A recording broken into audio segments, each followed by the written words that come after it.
qu'est-ce qui est incompatible? Qu'est-ce qui est source de conflit d'intérêts? Est-ce que c'est uniquement d'être avocat ou est-ce que ça n'est pas tout simplement d'exercer une profession, quelle qu'elle soit?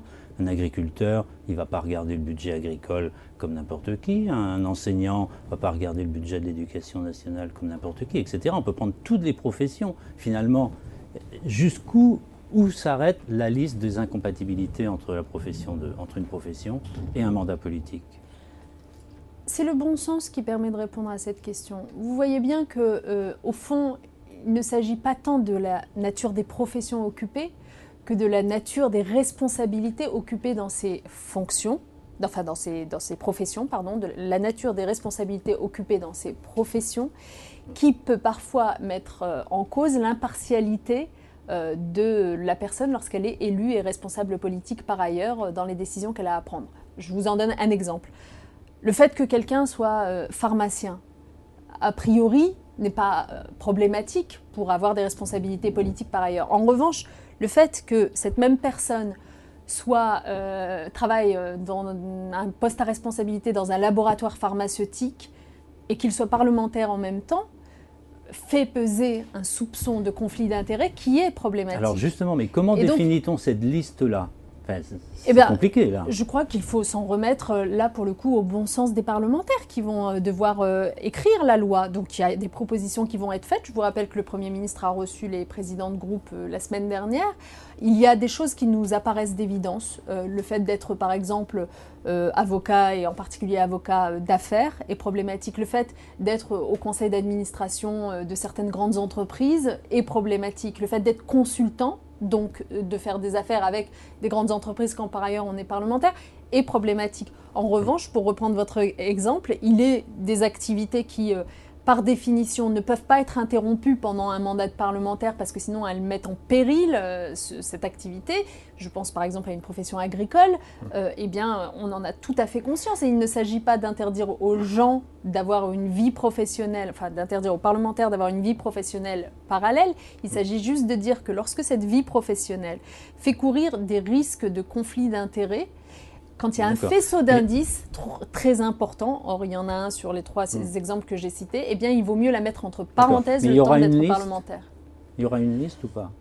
Oui, je pense qu'il y aura une liste, c'est l'option sur laquelle nous travaillons.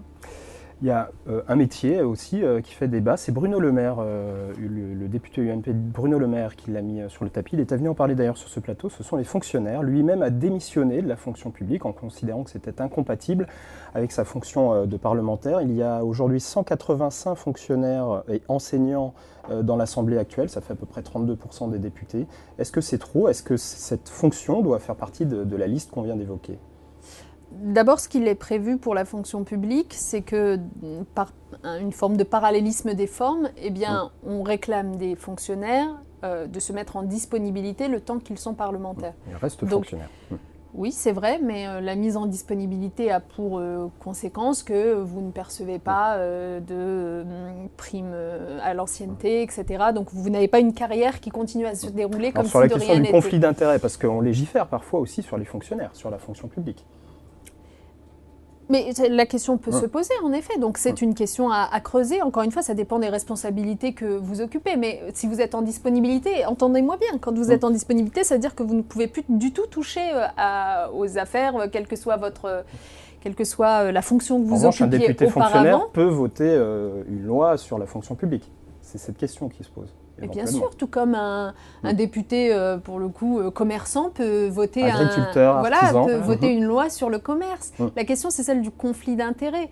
La question, c'est, pendant le temps où vous êtes parlementaire, est-ce que vous avez le pouvoir d'influencer, d'influer finalement la décision politique à l'aune d'intérêts privés et particuliers qui sont ceux de votre vie professionnelle parallèle. C'est ça la question. Une question qui reste ouverte pour l'instant, donc.